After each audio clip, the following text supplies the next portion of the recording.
Based on all these discussions, it has been decided that Shri V.D. Satishan be appointed as the leader of the CLP.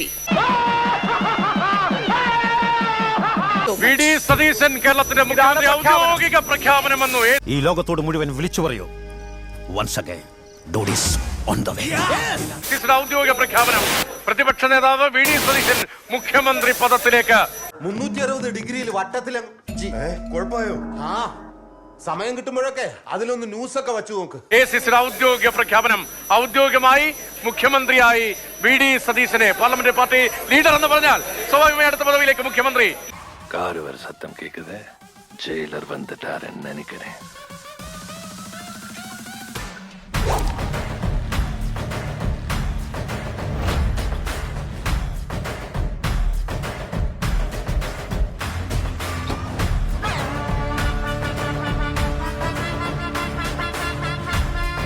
Parliamentary party ലീഡറായി high command നിശ്ചയിക്കുന്നത്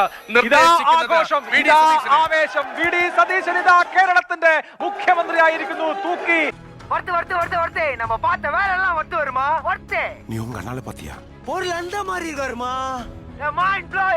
ത്രിവർണ്ണ കരങ്ങളോടെ സതീശൻ ഇനി അനുയായികളുടെ, കോൺഗ്രസ് പ്രവർത്തകരുടെ, UDF-ന് vote ചെയ്തവരുടെ ആവേശം, ആഹ്ലാദം, അലതല്ലും അലമുട്ടും. ഇനി ആഘോഷത്തിന്റെ ദിനങ്ങൾ. It's party time. 11 ദിവസം കാത്തിരുന്നെങ്കിൽ, ഇത്രയും ട്രോളുകൾ, അപമാനങ്ങൾ സഹിച്ചെങ്കിൽ, തല കുനിഞ്ഞെങ്കിൽ, ഇനി തല ഉയർത്തിപ്പിടിച്ച് ആകാശത്തോളം മുഷ്ടി ചുരുത്തിയവർ ആർത്ത് വിളിക്കും കണ്ണേ കരളേ VDS എന്ന്.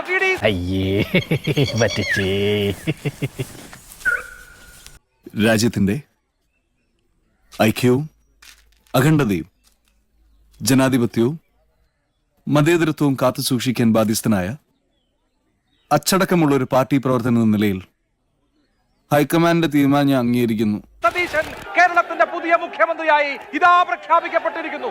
നമുക്ക് ഇടപെടണ്ടേ? ഇടപെടണം. പക്ഷെ ഇപ്പൊ വേണ്ട. ഇപ്പൊ ഇടപെട്ടാൽ നമ്മളും പെടും. നമ്മുടെ സമയം തീരെ ശരിയല്ല. അർഹിച്ച പരിഗണന എ.സി.സി നൽകുന്നു, ഹൈക്കമാൻഡ് നൽകുന്നു, അർഹിച്ച പരിഗണന നൽകുന്നു. ജനവികാരം മാനിക്കപ്പെടുന്നു, പാർട്ടി വികാരം മാനിക്കപ്പെടുന്നു. ഒടുക്കം നമുക്ക് രണ്ടുപേർക്കും കിട്ടിയില്ലല്ലേ? കലക്കിട നമ്മൾ കഷ്ടപ്പെട്ടതിന്റെ ഫലം നമുക്ക് കിട്ടി. കഷ്ടപ്പെട്ട് ഇതിഹാസം സൃഷ്ടിക്കാനാകില്ല. അതിനൊരു തീപ്പൊരി വേണം. അന്ന് കാട്ടുതീ പടർന്നു.